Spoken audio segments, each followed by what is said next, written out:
Puspusan na ang paghahanda ng iba't ibang local government units sa Cebu para sa nalalapit na Association Southeast Asian Nations Leaders Summit na nakatakdang maganap sa buwan ng Mayo.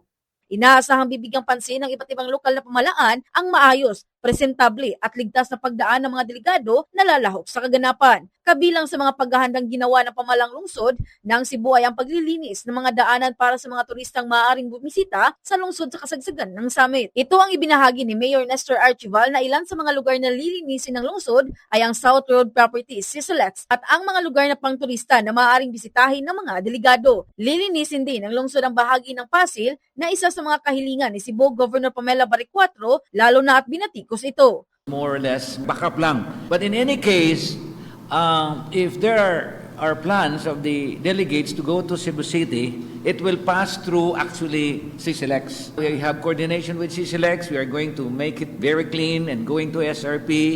And then in SRP, you have New Star.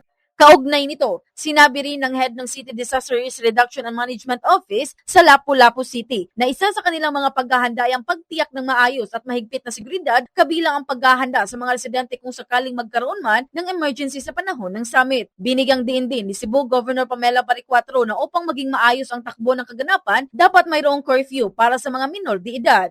Mula rito sa lungsod Luwigan ng Cebu, para sa ASEAN Philippines 2026 updates ng Bombo Radio Philippines. Ito si Bombo Joanna Cañete for the #1 and most trusted source of news and information, Basta Radio, Bombo.